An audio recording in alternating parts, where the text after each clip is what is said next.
Today's a C day and a sad day because we have to leave.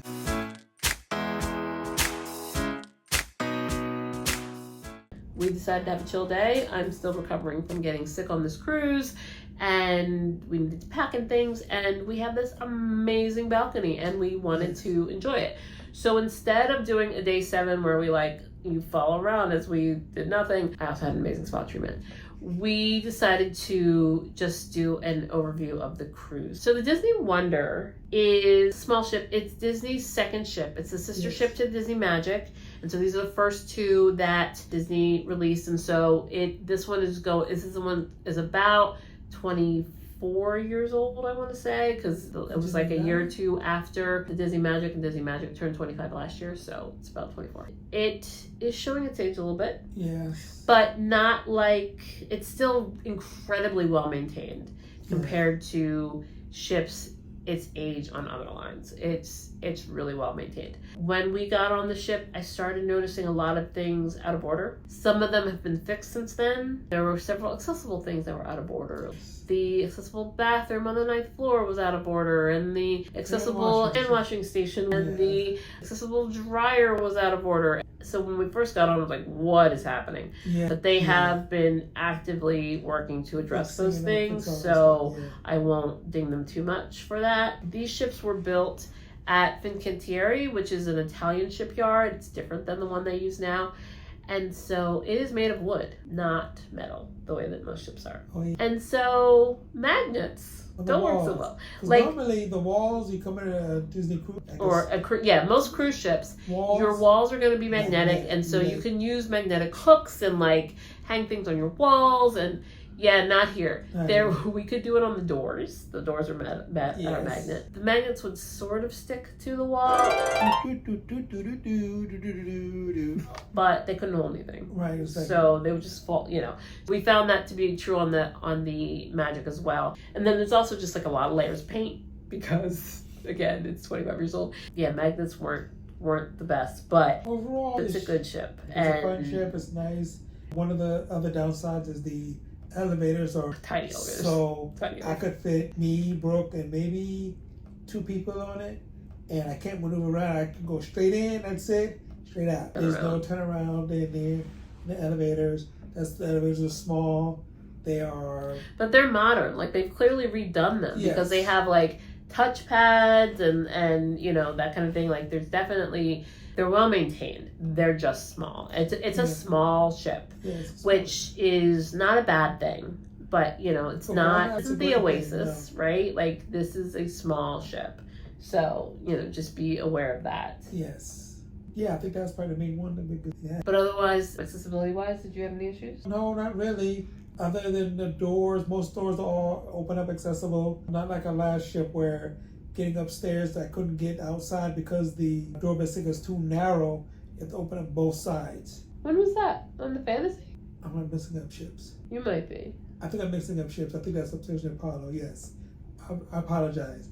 Yes, going upstairs near Apollo to get outside. But there's no automatic doors near Apollo. That was weird. One of our viewers, Erin, that we got to meet on sailing, at one point I saw her outside and was like, hey, how you doing? Right? And then her daughter was like, yeah, we're stuck. And I was like, oh, right. And so I went to open the door. It didn't dawn on me why she was standing at the doorway, which okay, whatever. I guess I was just excited to see her, right? That it didn't and then her daughter was like, yeah, we're stuck. And I was like, oh, no, got it. Let me open this door for you. And the reason that was annoying is because on Glacier Day, most of the characters are going to be out on deck 10. And that's where you're going to get the really pretty pictures, those. And so there's, you're either using the forward elevators or the aft elevators. And so the Palo is in the aft, right? Yes. And that's the best place to come up to get in line, right? Because otherwise you got to navigate through the line to get into, and so those are the elevators you want. But it's also annoying because there's no automatic button. So there's a couple of things like that, could use some attention on the ship. But overall, it's, it's a Disney ship. And so they've done a pretty good job of accessibility, being able to get through, the carts aren't so wide that even when there's carts in the way in the hallway, I'm still able to get through. They've been thoughtful about all those things. like the ship is nice. So like I said, we would come here again, give it an opportunity, try to stay in the same room if we can because of the balcony. But overall, yeah, most crews, especially when I went to Cabanas, get anything, they're like more than helpful to try to make sure, hey, do you need anything? Do you need water, juice, whatever? Can I help you out the plate? And majority of times I'm more like independent. I got it myself. But then they were like, I go 10 feet and someone else asked the same question. It's like, chill, let me look first. And then, but so another 10 feet. So I guess they have sections that they maintain. But I'm not mad about that. Oh, it's annoying when they keep asking. But also, I'm glad they're asking because they're good. That's what their job is to do. The job's out there to make sure you have a great experience, get everything you need. So, but yeah, it was fun going up there.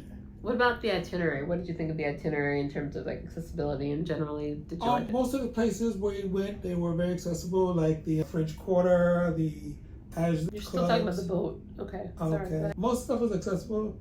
I think I did a lot of exploring around. There was very few areas where I was like I really couldn't get to, but I think it was pretty good. What did you think about the itinerary and the places we stopped and where accessibility options on the various ports? I think it was pretty good. Well, first day was Glacier Day at Dawes Glacier. If you can, I do recommend you get on an excursion boat, explorer boat, to get out to see it up close and personal.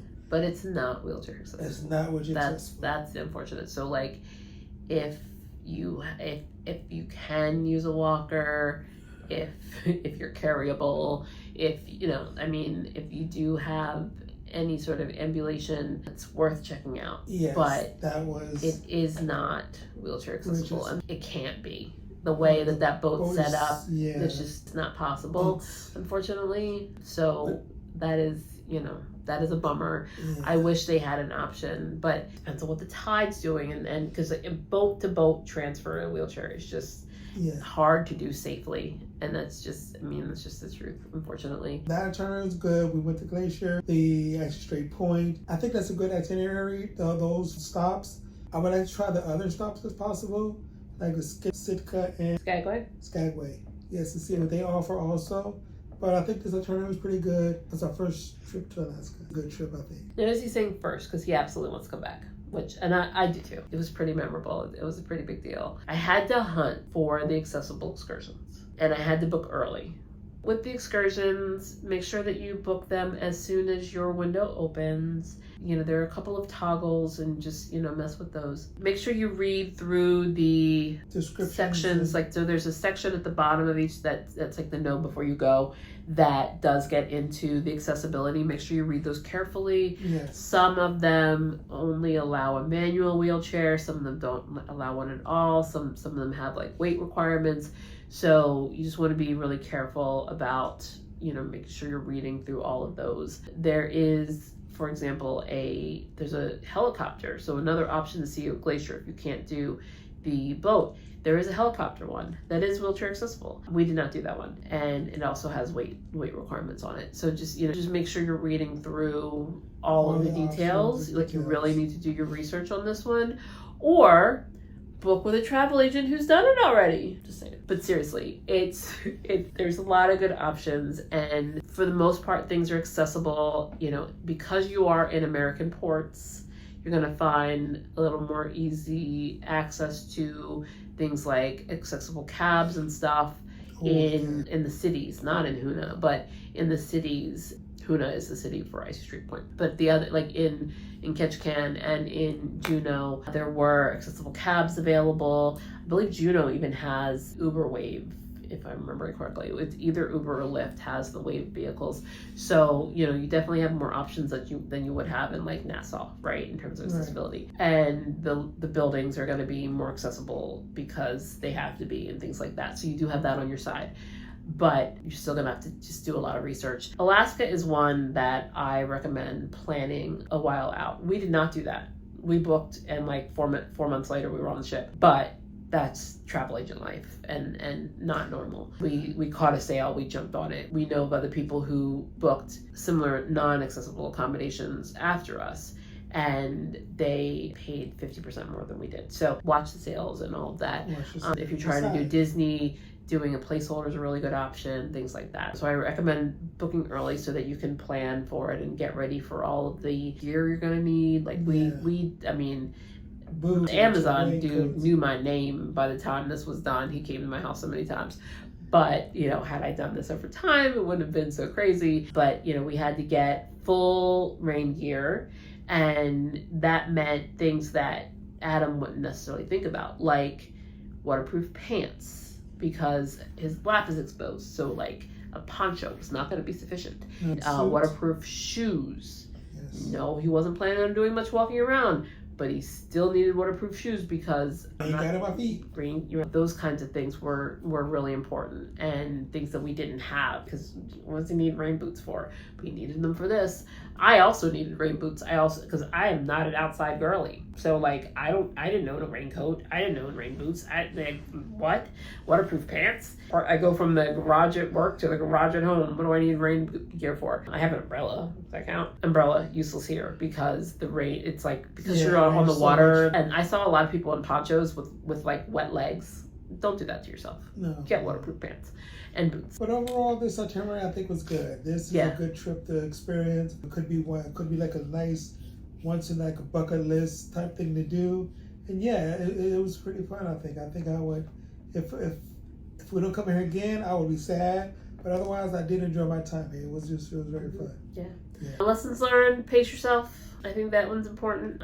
I you know, maybe if I hadn't gotten sick, it wouldn't be feeling so poignant at the moment. But yeah, like, pace yourself is real important. And you're gonna have a lot of suitcases. Just be okay with it. If that's the thing, if it rains or if it does that, you're gonna need an extra suitcase just to carry your stuff, because it could be like rainy one day and then sunny like the next 10 minutes later. I saw people in shorts because that's how warm it was. It's like so layers. 2 days ago, it was like 30 degrees, but now it's like 2 days later, 60 degrees. So it's like you have shorts, you have long pants, you have all this stuff. So you have to dress in layers. You have to bring all the equipment just in case. Keep that in mind. So if you have questions about Alaska, planning an Alaska vacation, being in Alaska and being in a wheelchair, etc., please put them in the comments. And if we get a bunch of questions, we will do another video to answer those questions. So please go ahead and put them in there. Or if you want to email us, that's fine too. Our email's in the description. And let us know. We can make your comment anonymous or however you want to do it. But let us know if you're interested in, if you have other questions about Alaska, and we're happy to talk about it. So thank you for watching. I hope you enjoyed this series on our trip to Alaska. We really enjoyed it. It was a bucket list for us for sure, and something now that we want to do again, because it was pretty amazing. So, but until next time, stay strong, get creative, and keep exploring. We'll see you in the next video. Bye.